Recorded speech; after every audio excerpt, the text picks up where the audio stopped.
I'm David Griffin. It's the 7th of July 2018. I'm here at Darley Abbey Cricket Club in Derby and I'm talking to Dave Jepson. David, thanks for joining us as part of this heritage project. This is the second interview we've done this morning. Yep. The sun is up, the sky is blue, we've got some cricket matches to play today. But we talked in the first interview about your formative years in cricket and how Darley Abbey became a part of your sort of cricketing life. And we'd reached a point where the pavilion had been built here in the 1990s and you were playing here mid-90s. So what was sort of standard, what league were you playing in when you came back to Darley Abbey back in the 90s? Okay, I came back in 1996, having spent 6 years away at West Hallam. Playing at Division 3 level of the County League then, so a reasonable standard. But I actually came back not to play the cricket specifically, but as a coach. I'd done my senior level coaching qualifications a few years previously and was looking to step into doing some coaching, and I happened to bump into the captain at the time, a lad called Gary Newbold, in the DRI of all places. I'd taken my mother there for a check-up, and we just had a conversation, and he said, well, we're actually looking for a coach as well. So that was it, and it sort of just fitted in with what I was doing at the time. So I came back and not only did some coaching at senior level, but we set up the junior organisation as well. There was no junior cricket here before that, so we literally started from scratch. What made you sort of transfer your skills into coaching? Was there an influence on that, or you just your own decision? I'd always wanted to do it, to be honest with you, and I thought from an early age what I want to do is actually put something back into the game. Yeah. And the best way to do that is to get other people playing. So I did that when I was late 20s, I guess, something like that. And I'd actually done some coaching at West Hallam as well with their junior organisation, but I just wanted to branch out on my own. So from 1996 I was back here, and so we literally set it up from scratch. And I remember the very first day, myself and an old boy, Baz Bowyer, who was involved with the club at the time and is still around. We set up our first quick cricket, and on the first evening, one person turned up, and that was where we started. And we sort of looked at each other and thought, where do we go from here? But just by working and word of mouth and going to the local schools, we gradually built up a base of people, and the whole junior organisation set up from there. Where do you recruit from, just out of interest? Is it? I mean, you're in Derby City, aren't you? So where do you? Local schools. Most people are local. We've got there's the local C of E school, church-aided school, Walter Evans in the village. There's a private prep school, the old vicarage school in the village as well. One of our coaches, Matt Chell, who you'll speak to later, he's a teaching assistant at Beckett School in the city centre as well. Yeah. So we pick up generally from the schools and word of mouth, and it's friends of friends. We don't advertise particularly. But people come down, children, the players come and tell their colleagues and peers, and they start to come down, and parents talk to each other, and they come down, and we now have about 115, 120 children on the books, I guess, something like that. And we've actually cut that back a bit this year because the numbers were simply too big to handle. One of the things I don't think people realise, and maybe the ECB don't realise to an extent, is that it's all well and good going out and getting all these kids to play cricket, but you actually have to manage it, and manage it properly, look after them properly, and make sure that they want to come back. And if you're thinking that your recommended guidelines are between 8 and 10 children to each coach, well, if you've got 115, suddenly you need a dozen coaches every Saturday morning to make it work. Now that's quite a commitment from volunteers, and you'll speak to again some people that help us out here, and you'll see how it works. So we rely purely on the goodwill of the parents, the enthusiasm of the children, and the fact that we hopefully make it such an enjoyable experience that they want to come back and have another go. Going back to that period in the 1990s, there was a big transformation, wasn't there, in the late 90s with the formation of cricket boards. The Derbyshire Cricket Board was one. Did that impact on, and of course subsequently Premier League and everything else, did that impact on Darley Abbey Cricket Club? It's certainly impacted. I think that the biggest way it's impacted on us is in a financial sense. We've been very fortunate over the years, and not just ourselves, but many clubs in Derbyshire and I guess across the country with all the other boards, in that the access to funding for facilities has been there, and we don't over-egg it, and we always make sure that we are contributing our own part as well. But if we need funding for something, we will go to the DCB or the ECB and say, can you help us out with this? Can you not help us out? We were talking off air a moment ago about the laying of a second artificial pitch on the square, which you might see in the background, and that happened over the course of this winter. In fact, it's happened in the last few weeks. But the actual project was going for more than a year to actually make that happen, and that was 3/4 funded by the ECB. And what are those benefits, Dave? Because you've got 2 artificial pitches. Well, the benefits of having 2 artificial pitches, one of the reasons we have 2 artificial pitches there is because we're not allowed, because of our location here in a public park and on a World Heritage Site as well, and on a floodplain, all these things take part. One of the things we're not allowed is a set of permanent nets. So the way we've got ourselves around that is by having 2 artificial pitches on the square with some roll-on, roll-off nets, which actually act in the same manner. And it's actually quite helpful for us, really, because it means that even the senior players, when they come, they can have 2 nets and maybe a third one with a grass net as well in the middle. And you'll see that they're at either end of the square, so that you've not got 2 nets together. So there's a safety element to that as well. But that's just an example of the way that the ECB and the Cricket Board have managed to help us improve our facilities. But there have been plenty of other examples of that over the course of the years in terms of equipment, covers, for instance. They've helped us out with things like that. So yeah, I think that's been the major benefit to us as a club, and they're there as well because it's more focused now in terms of cricket county-wide, and there is a specific place to go to. I think that makes it easier for you to actually plan what you're going to do going forward. So I will always try and look at what our next little project is, just to improve us. I haven't thought of what our next one is yet here. we might come up with one while we're talking. But it'll be something. Sight screens, we always look to improve it. That might be another piece of machinery, something like that. And then I'll plan how we are going to fund that. What funds do we have in the club? Do we need to do some fundraising for it initially? Is there the potential out there for some funding from another source? And it doesn't necessarily have to be the Cricket Board or the ECB. We might go to other local funding organisations that are around, because the whole thing is much more organised now than it ever was. So Derbyshire Sport, for instance, do funding. We've had various pieces from them over the years for equipment. You talked obviously about this huge influx of young people coming to play cricket, but does your first and second teams, do the senior teams rely on a natural progression into them, or are you still always looking on the lookout to recruit, if you like, ready-made cricketers to step into your first teams? We look at it in 2 ways.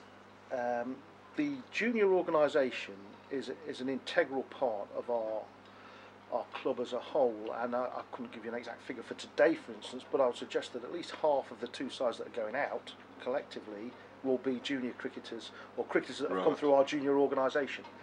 If I go back 3 or 4 years, we played a game at Belper Meadows, and 10 of the side in the first team were homegrown players. Excellent. So they are an integral part.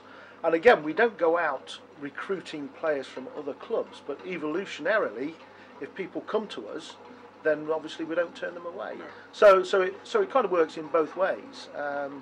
But the junior part is integral to us, and what I make sure that we do is that anybody who reaches the age of 16, we play junior cricket to the age of 15.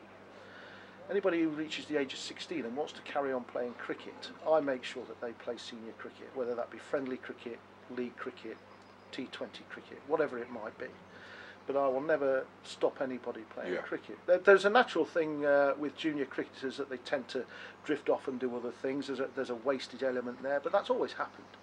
And if people want to do that, that's fine as well. But they've played cricket for a few years and they've got an idea of what it's about. But anybody who reaches that age as a teenager who wants to carry on, I will make sure that they play cricket. Yeah. Do you think that's a throwback to your youth? Because we're both contemporaries of each other, and when you were young, it did seem as if there was that blockage, wasn't there, at club cricket? Because if you were a boy, they wouldn't play you in the first team because there were older people playing. I just have the vision, really, that the important people is the next generation. Yeah. So I take a look at myself, for instance, at the age of 54, and I've virtually stopped playing league cricket this season. I played a lot last year, but I'm feeling it for a start anyway, physically. It is hard work. But I don't want to stand in anybody else's way. And I realise that even if I played this year, then next year might be the end. Yeah. So why not make it this year and create a space for somebody else to get in and involved? Because if they're 18 now and they're going to play till 54 like me, well, that's another 36 years of cricket you get out of somebody. Wonderful. So I think the attitude really and the vision is that if you've got young players and they're keen to play, get them to play. What about successes at Darley Abbey? Because obviously we've talked about the merger of the two clubs way back, and I'm just interested in the kind of standard that you've been playing at over the last couple of decades, and the triumphs that you've had in terms of promotions or winning trophies. As with every club, there have been as many failures as there have been successes, I think. We've won the odd cup, we had the odd promotion, the odd relegation as well. But I don't necessarily measure our success in terms of trophies. What I measure it is in terms of our club and what sort of club we have. How are we as a social club? How are we with our junior members? How diverse are we? Diversity is a very modern thing, but nevertheless, it is something that I always look at to see, well, what are we actually doing? We've set up our own ladies team this year, and that might be one of the interviews that you touch on. The juniors have been an integral part. The disability club, who you'll be speaking to separately, play out of here, and we've become closely attached to them, so that some disability cricketers have played mainstream. How did that come about then, David? Purely because our third-team captain about 13 years ago, Paul Rowe, had a contact at Nottinghamshire Disability, and they wanted to play a game. So the disability club came here, played our third team from Nottinghamshire, and off the back of that, he said, I think it would be an idea to set up a Derbyshire disability club. So he did that and asked me if they could use this as the base, and that's how it all came about. So the disability club use our club free of charge. They pay us a rent for any matches that they play. Yep. But I see the benefit there coming the other way. So it's not a financial benefit to us, but in terms of players who actually might come through, but there's a participation. Yeah. And it adds to the feel-good factor of the club in overall as well. Yeah. So I look at that. So we look at the juniors, we look at the ladies, we look at the disability, and we don't forget, of course, the senior players who have been playing cricket for a long time, who actually finance the club as much as anybody, because they pay their full annual subs, and they tend to be the ones that spend the money in the bar afterwards as well, and do the fundraising. So it's a question of fitting it all together and making sure that the vast majority of people are happy most of the time. So that's how I actually measure the success of the club. And I think you look at it in terms of infrastructure, look at the pavilion we have, the facilities that we have, and that in itself, the success, comes from the people who want to come and join you there. They say, actually, we've played down there and it was a nice place to play, nice facilities, you're a good bunch, we had a good social time afterwards. I fancy playing that every week. Lovely sentiment, one I share, because I think that's what the great thing about cricket is for me, is the fellowship of cricket. And winning's nice, but having a good time and enjoying it is good. You touched then on facilities, and I think as we sit here on the balcony of this splendid pavilion, it would be remiss not to talk about a very sad occasion in this cricket club's life, that goes back to, I think, 2011. It's 2007 actually. 2007. But if you'd just like to talk us through what happened back then. Yeah, it was the bank holiday Monday morning in May, the first bank holiday, so it was May the 7th, I think, 2007, and I got a phone call about 5:15 in the morning that the pavilion was on fire. And sort of jumped out of bed and rushed down here, and sure enough, it had been virtually razed to the ground. And the investigations concluded that there'd been an element of arson involved, and some youths who wanted to have a barbecue on the wooden balcony had done so, and it had caught fire, spread across the balcony up into the rafters of the pavilion, and destroyed it. So that was a very difficult time for us, really, and it took us actually 4 years to rebuild. Planning regulations had changed. It wasn't just a question of simply rebuilding what we had. Planning regulations externally, in that we were on a floodplain, and they were obviously a lot more conscious about building on floodplains at the time. And internal planning regulations for things like fires, obviously, and escapes and disability access. All these things played a factor. And it was a very difficult period for us to actually get planning permission and come up with something that worked on the same footprint that we had. We went to planning once with a grand scheme for a double-decker building that was turned down, so had to go back to the drawing board. And then, of course, once we'd finally got the planning permission, we actually had to build it, and we had to find the funds for it as well. So the pavilion, I guess, has probably cost us in excess of £300,000 all told. We had insurance money of about 130, so you've got to find 170,000. So there's a lot of fundraising on. We got some funding. We got various businesses involved. We did a lot of the work by really the goodwill of people. So we asked people to come and do something for nothing, basically. So you never saw at that time that this was the end of it? You only ever saw the positive that will rise from this, literally? I think if you go and look at the history of the rebuild is actually on the wall in there, and if you look at the quote, my first quote on the paper the following day is, it will not destroy us. We will build and come back stronger, and we have done. But it was hard work, and when we actually first came back in 2011, the pavilion wasn't complete. It was usable, but not complete. So you'll go in there and you'll see it now, and it's nicely plastered. Well, that was just rough brickwork, and it's all shuttered off, but there was no attic in there at all or anything like that. So it's actually a work in progress for a period of time after we were actually back in. But what we actually got out of it was a better facility than we'd had previously. So the irony of the fire was that we actually got a pavilion with facilities that we wanted, but we just wouldn't have chosen the path to get there, I think. How do you manage the facility, David? Because obviously you're chairman, but you presume you have people working with you. Yeah, all voluntary work. So my brother, for instance, is the bar manager, and he looks after all the stocking, goes and fetches the stuff, runs the bar. We've got the traditional people like the treasurer, secretary as well. Other people just dib in really and make sure the pavilion runs. So the gentleman Dave Brierley will come down first thing in the morning, and he will empty all the recycling away and the bins and things like that, and I will come and make sure the toilets are all clean and tidy, and you've got toilet rolls and soap and hand towels, the basic stuff that nobody thinks about, I guess.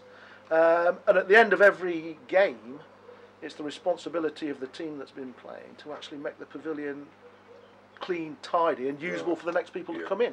But it's all voluntary work. It does rely entirely on the goodwill of the players. And you mentioned earlier you've not got another project in mind, but is there anything sort of from maybe a minor thing or a grandiose thing that you kind of would like to add to the ground? Is there anything you've not got that you'd like? Well, the ground at the moment, I've got 10 pitches on there that are usable, grass pitches, but I extended the square over the course of the winter, so there's an extra 2 or 3 grass pitches that need relaying properly on there. That would be very useful for us. And we've got some tentative plans to knock around in the pavilion and actually make that a better space and a more usable space than it is at the moment. One of the things with the build originally was that you build it as you see it on a piece of paper and think that'll work, and then of course once you've used it for a while you think actually it would be better if we'd done this or we'd done that. And now we're 5 or 6 years down the line from that, and we're in a financially stable situation. We think that now might be the time to actually do some major works internally as well. So those are 2 of the things that we've got to do. But what we always try and do is do things incrementally. So we know that we've got the money to do it, we know we've got the manpower to do it as well, and the time, and we will do that. So it will be a project for next year, and then we'll think about something after that. And how do you raise your own funds? Because you talked about the kind of match funding where you got funding for the pavilion, but how do you raise your own? By and large through sales over the bar. Right. Bar sales are very profitable for us. There are obviously annual subscriptions as well, match fees as well. We do raffles and various bits of fundraising during the course of the summer as well.